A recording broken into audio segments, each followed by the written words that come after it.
Chapter 18. Day after day, week after week, passed away on my return to Geneva, and I could not collect the courage to recommence my work. I feared the vengeance of the disappointed fiend, yet I was unable to overcome my repugnance to the task which was enjoined me. I found that I could not compose a female without again devoting several months to profound study and laborious disquisition. I had heard of some discoveries having been made by an English philosopher, the knowledge of which was material to my success, and I sometimes thought of obtaining my father's consent to visit England for this purpose, but I clung to every pretence of delay and shrank from taking the first step in an undertaking whose immediate necessity began to appear less absolute to me. A change indeed had taken place in me, and my health, which had hitherto declined, was now much restored, and my spirits, when unchecked by the memory of my unhappy promise, rose proportionably. My father saw this change with pleasure, and he turned his thoughts towards the best method of eradicating the remains of my melancholy, which every now and then would return by fits, and with a devouring blackness overcast the approaching sunshine. At these moments I took refuge in the most perfect solitude. I passed whole days on the lake alone in a little boat, watching the clouds and listening to the rippling of the waves, silent and listless. But the fresh air and bright sun seldom failed to restore me to some degree of composure, and on my return I met the salutations of my friends with a readier smile and a more cheerful heart. It was after my return from one of these rambles that my father, calling me aside, thus addressed me. "I am happy to remark, my dear son, that you have resumed your former pleasures and seem to be returning to yourself. And yet you are still unhappy and still avoid our society. For some time I was lost in conjecture as to the cause of this, but yesterday an idea struck me, and if it is well founded, I conjure you to avow it. Reserve on such a point would be not only useless, but draw down treble misery on us all." I trembled violently at his exordium, and my father continued. "I confess, my son, that I have always looked forward to your marriage with our dear Elizabeth as the tie of our domestic comfort and the stay of my declining years. You were attached to each other from your earliest infancy, you studied together, and appeared, in dispositions and tastes, entirely suited to one another. But so blind is the experience of man that what I conceive to be the best assistance to my plan may have entirely destroyed it. You, perhaps, regard her as your sister, without any wish that she might become your wife. Nay, you may have met with another whom you may love, and considering yourself as bound in honor to Elizabeth, this struggle may occasion the poignant misery which you appear to feel. My dear father, reassure yourself. I love my cousin tenderly and sincerely. I never saw any woman who excited, as Elizabeth does, my warmest admiration and affection. My future hopes and prospects are entirely bound up in the expectation of our union. The expression of your sentiments of this subject, my dear Victor, gives me more pleasure than I have for some time experienced. If you feel thus, we shall assuredly be happy, however present events may cast a gloom over us. But it is this gloom which appears to have taken so strong a hold of your mind that I wish to dissipate. Tell me, therefore, whether you object to an immediate solemnization of the marriage. We have been unfortunate, and recent events have drawn us from that everyday tranquillity befitting my years and infirmities. You are younger, yet I do not suppose, possessed as you are of a competent fortune, that an early marriage would at all interfere with any future plans of honor and utility that you may have formed. Do not suppose, however, that I wish to dictate happiness to you or that a delay on your part would cause me any serious uneasiness. Interpret my words with candor and answer me, I conjure you, with confidence and sincerity. I listened to my father in silence and remained for some time incapable of offering any reply.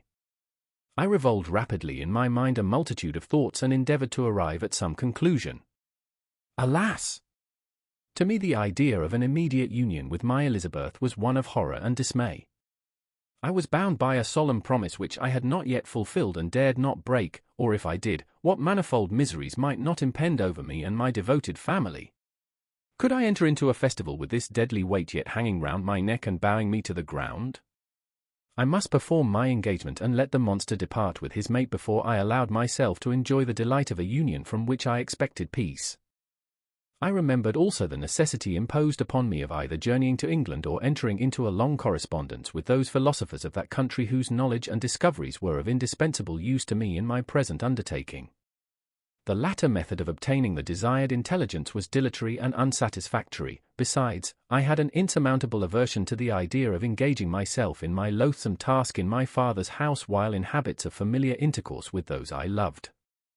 I knew that 1,000 fearful accidents might occur, the slightest of which would disclose a tale to thrill all connected with me with horror.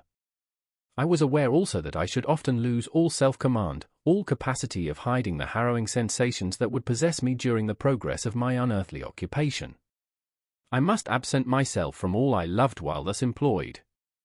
Once commenced, it would quickly be achieved, and I might be restored to my family in peace and happiness. My promise fulfilled, the monster would depart forever. Or, so my fond fancy imaged, some accident might meanwhile occur to destroy him and put an end to my slavery forever. These feelings dictated my answer to my father. I expressed a wish to visit England, but concealing the true reasons of this request, I clothed my desires under a guise which excited no suspicion, while I urged my desire with an earnestness that easily induced my father to comply. After so long a period of an absorbing melancholy that resembled madness in its intensity and effects, he was glad to find that I was capable of taking pleasure in the idea of such a journey, and he hoped that change of scene and varied amusement would, before my return, have restored me entirely to myself. The duration of my absence was left to my own choice. A few months, or at most a year, was the period contemplated. One paternal kind precaution he had taken to ensure my having a companion. Without previously communicating with me, he had, in concert with Elizabeth, arranged that Clerval should join me at Strasbourg. This interfered with the solitude I coveted for the prosecution of my task, yet at the commencement of my journey the presence of my friend could in no way be an impediment, and truly I rejoiced that thus I should be saved many hours of lonely, maddening reflection. Nay, Henry might stand between me and the intrusion of my foe. If I were alone, would he not at times force his abhorred presence on me to remind me of my task or to contemplate its progress? To England, therefore, I was bound, and it was understood that my union with Elizabeth should take place immediately on my return. My father's age rendered him extremely averse to delay. For myself, there was one reward I promised myself from my detested toils, one consolation for my unparalleled sufferings. It was the prospect of that day when, enfranchised from my miserable slavery, I might claim Elizabeth and forget the past in my union with her. I now made arrangements for my journey, but one feeling haunted me which filled me with fear and agitation. During my absence I should leave my friends unconscious of the existence of their enemy and unprotected from his attacks, exasperated as he might be by my departure. But he had promised to follow me wherever I might go, and would he not accompany me to England? This imagination was dreadful in itself, but soothing inasmuch as it supposed the safety of my friends. I was agonized with the idea of the possibility that the reverse of this might happen. But through the whole period during which I was the slave of my creature I allowed myself to be governed by the impulses of the moment, and my present sensations strongly intimated that the fiend would follow me and exempt my family from the danger of his machinations. It was in the latter end of September that I again quitted my native country. My journey had been my own suggestion, and Elizabeth therefore acquiesced, but she was filled with disquiet at the idea of my suffering, away from her, the inroads of misery and grief. It had been her care which provided me a companion in Clerval, and yet a man is blind to 1,000 circumstances which call forth a woman's sedulous attention. She longed to bid me hasten my return. 1,000 conflicting emotions rendered her mute as she bade me a tearful, silent farewell. I threw myself into the carriage that was to convey me away, hardly knowing whither I was going, and careless of what was passing around. I remembered only, and it was with a bitter anguish that I reflected on it, to order that my chemical instruments should be packed to go with me. Filled with dreary imaginations, I passed through many beautiful and majestic scenes, but my eyes were fixed and unobserving.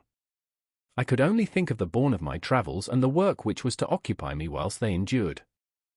After some days spent in listless indolence, during which I traversed many leagues, I arrived at Strasbourg, where I waited 2 days for Clerval. He came. Alas, how great was the contrast between us! He was alive to every new scene, joyful when he saw the beauties of the setting sun, and more happy when he beheld it rise and recommence a new day. He pointed out to me the shifting colors of the landscape and the appearances of the sky. "This is what it is to live," he cried, "now I enjoy existence." But you, my dear Frankenstein, wherefore are you desponding and sorrowful? In truth, I was occupied by gloomy thoughts and neither saw the descent of the evening star nor the golden sunrise reflected in the Rhine. And you, my friend, would be far more amused with the journal of Clerval, who observed the scenery with an eye of feeling and delight, than in listening to my reflections. I, a miserable wretch, haunted by a curse that shut up every avenue to enjoyment. We had agreed to descend the Rhine in a boat from Strasbourg to Rotterdam, whence we might take shipping for London. During this voyage we passed many willowy islands and saw several beautiful towns. We stayed a day at Mannheim, and on the 5th from our departure from Strasbourg, arrived at Mainz. The course of the Rhine below Mainz becomes much more picturesque. The river descends rapidly and winds between hills, not high, but steep, and of beautiful forms.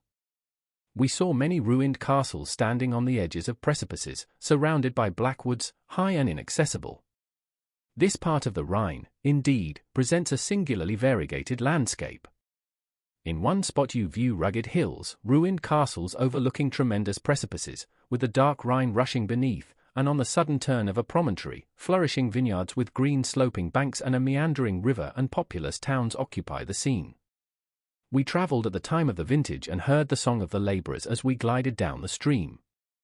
Even I, depressed in mind, and my spirits continually agitated by gloomy feelings, even I was pleased. I lay at the bottom of the boat, and as I gazed on the cloudless blue sky, I seemed to drink in a tranquillity to which I had long been a stranger. And if these were my sensations, who can describe those of Henry? He felt as if he had been transported to fairyland and enjoyed a happiness seldom tasted by man.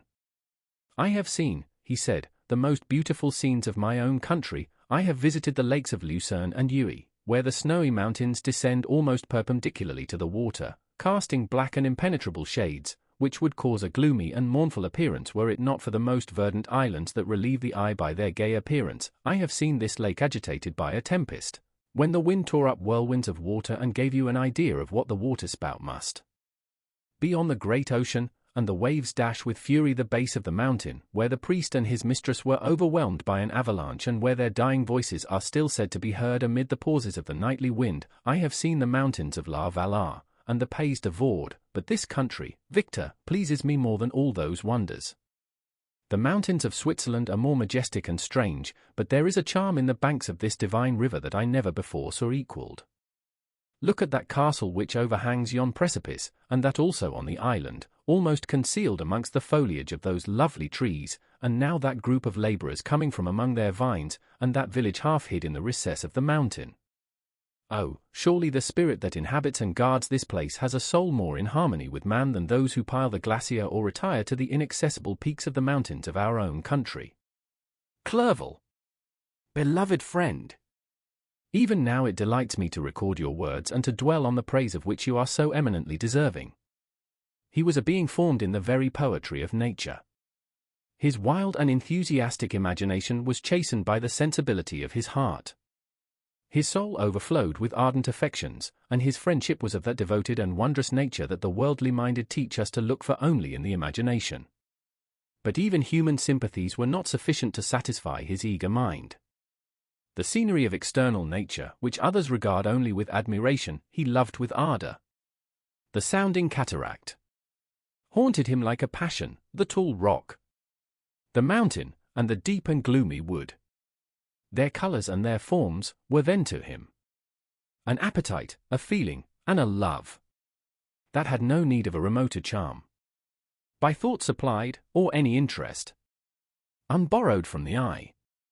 Wordsworth's Tintern Abbey. And where does he now exist? Is this gentle and lovely being lost forever? Has this mind, so replete with ideas, imaginations fanciful and magnificent, which formed a world, whose existence depended on the life of its creator, has this mind perished? Does it now only exist in my memory? No, it is not thus. Your form so divinely wrought, and beaming with beauty, has decayed, but your spirit still visits and consoles your unhappy friend. Pardon this gush of sorrow. These ineffectual words are but a slight tribute to the unexampled worth of Henry, but they soothe my heart, overflowing with the anguish which his remembrance creates. I will proceed with my tale. Beyond Cologne we descended to the plains of Holland, and we resolved to post the remainder of our way, for the wind was contrary and the stream of the river was too gentle to aid us. Our journey here lost the interest arising from beautiful scenery, but we arrived in a few days at Rotterdam, whence we proceeded by sea to England. It was on a clear morning, in the latter days of December, that I first saw the white cliffs of Britain. The banks of the Thames presented a new scene. They were flat but fertile, and almost every town was marked by the remembrance of some story. We saw Tilbury Fort and remembered the Spanish Armada, Gravesend, Woolwich, and Greenwich, places which I had heard of even in my country. At length we saw the numerous steeples of London, St. Paul's towering above all, and the tower famed in English history.